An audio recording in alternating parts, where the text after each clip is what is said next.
प्रेरणास्पद कथाएं YouTube channel पर मैं धनंजय जैन आप सभी का हार्दिक स्वागत करता हूं।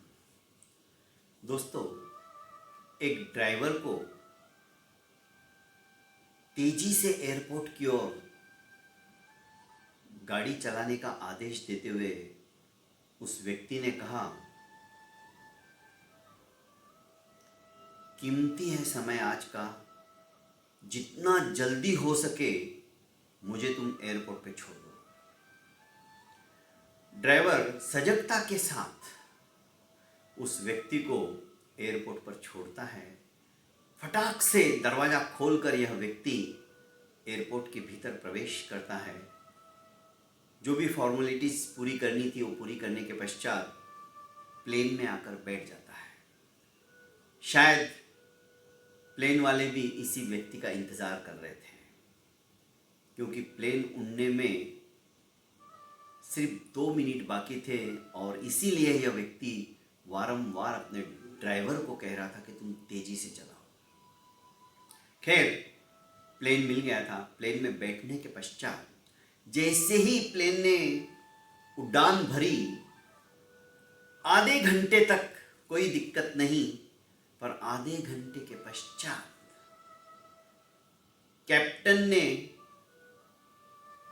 स्पीकर पर सभी यात्रियों को सूचित करते हुए सूचना दी कि बाहर भयंकर तूफान और बिजलियों की कड़कड़ाहट से प्लेन का रेडियो सिस्टम खराब हो चुका है, काम नहीं कर रहा है, तो मजबूरन नज़दीक के एयरपोर्ट पे हमें प्लेन को उतारना पड़ेगा। प्लेन उतार दिया गया। जैसे ही प्लेन रुका, यह व्यक्ति आया और उस कैप्टन को बुरी तरह से डांटने लगा। तुम नहीं जानते हो मेरा एक एक मिनट, एक एक सेकंड कितना कीमती है, तुम्हें नहीं पता है। और मेरा आज की उस कॉन्फ्रेंस के अंदर पहुंचना कितना जरूरी है। कैप्टन ने कहा, सॉरी सर, मैं क्या कर सकता हूं।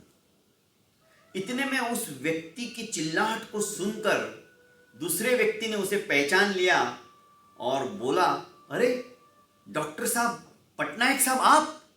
आश्चर्यचकित हुआ था वो व्यक्ति, क्योंकि डॉक्टर पटनायक उच्च कोटि का हार्ट स्पेशलिस्ट डॉक्टर था। खैर, उसने कहा कि डॉक्टर साहब, ये भी क्या कर सकते हैं, पर एक रास्ता है। आपकी जहां पर कॉन्फ्रेंस है, जो आपने स्थान बताया, इस एयरपोर्ट से आप यदि टैक्सी लेकर जाते हो तो 3 घंटे में आप आराम से पहुंच सकते हो। बस डॉक्टर पटनायक खुश हो गए। उन्होंने कहा, चलो अच्छी बात है, मैं निकलता हूं।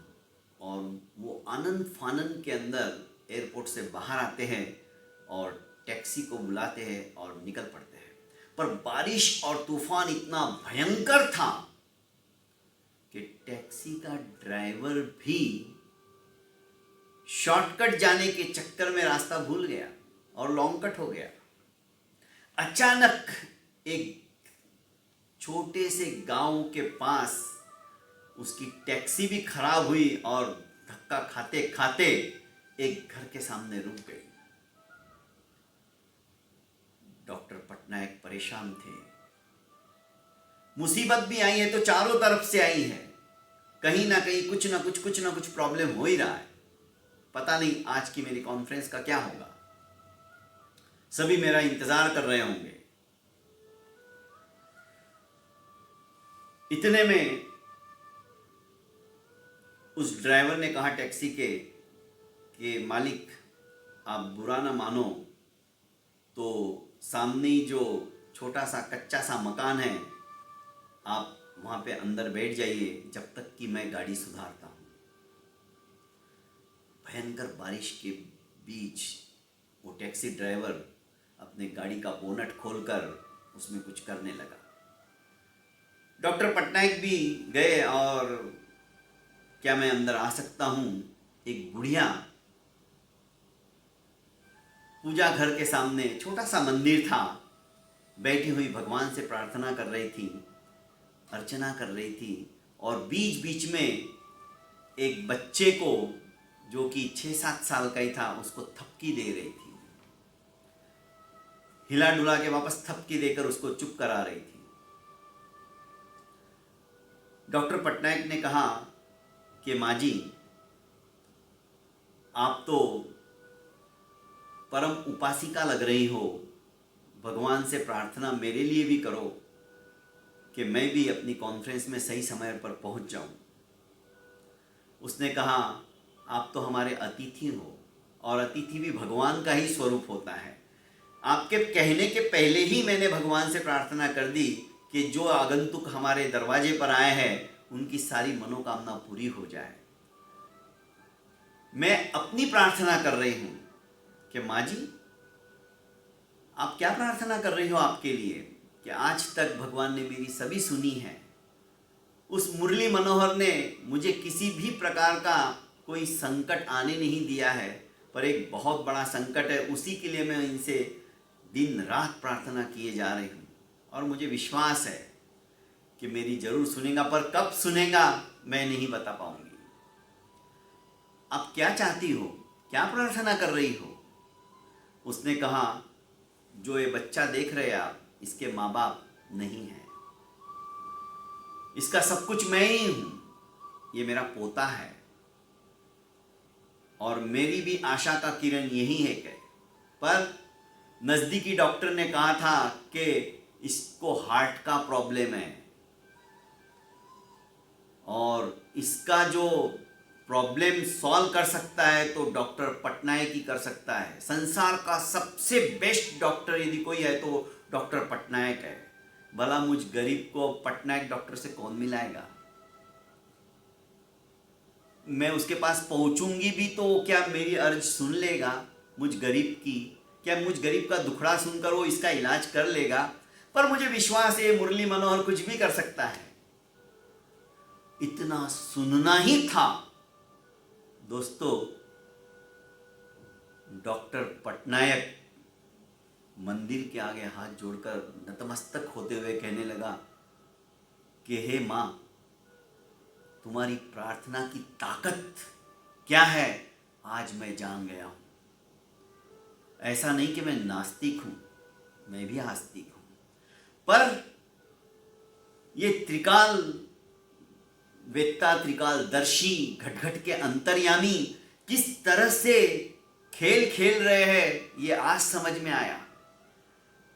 कैसे उन्होंने तूफान खड़ा कर दिया, कैसे प्लेन का रेडियो स्टेशन खराब कर दिया, प्लेन को अकस्मात नीचे उतरना पड़ा, और वहां से मैं सीधा रास्ता लेने के बजाय शॉर्टकट में जाने की सोची, और यहां आकर मेरी गाड़ी बराबर तुम्हारे घर के सामने ही खराब हुई।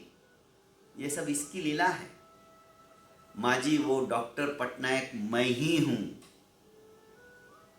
दोनों गदगद होकर रोने से लग गए, आंसू टपक पड़े।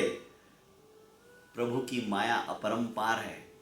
फटाफट डॉक्टर ने उस बच्चे को देखा, चेक किया और कहा कि मैं इसे अपनी गाड़ी में ही लेके जाता हूं। और देखो लीला, ड्राइवर ने आके कहा कि हुजूर गाड़ी तैयार है। रास्ता साफ हो गया, बारिश रुक गई, तूफान थम गया। माँ जी, आपको यदि कोई प्रॉब्लम नहीं हो तो आप भी मेरे साथ चलिए। दोनों बैठ गए गाड़ी के अंदर। कॉन्फ्रेंस में सब कुछ डॉक्टर पटनायक ने सुनाया, और वहीं पर ओपीडी में गए किसी के हॉस्पिटल में, और फटाफट उसकी सर्जरी की। बच्चा एकदम ठीक हो गया। कहने का अभिप्राय है दोस्तों, आपके मन के अंदर यदि अटूट श्रद्धा है, अटूट आस्था है, सच्चे दिल से आप उसको पुकारते हो तो भाग कर आता है, और कहीं ना कहीं से आपका वो प्रॉब्लम सॉल्व करने की कोशिश करता है। सब कुछ उसकी माया है दोस्तों। इसलिए इस संसार में सब कुछ करो पर उसको मत भूलो। उसको हम हमेशा याद रखेंगे। जिंदगी में हमें कोई भी प्रकार की तकलीफ वो आने नहीं देने वाला है। बहुत बहुत धन्यवाद दोस्तों। मेरे इस YouTube चैनल के ऊपर आप ज़्यादा से ज़्यादा सुनने के पश्चात लाइक एवं सब्सक्राइब कर इसे फॉरवर्ड करते रहिएगा। प्रतिदिन आपको एक छोटी छोटी प्रेरणास्पद कहानी मैं सुनाने का वादा कर चुका हूँ और अपने वादे पे मैं खरा रहा हूँ। बहुत बहुत धन्यवाद।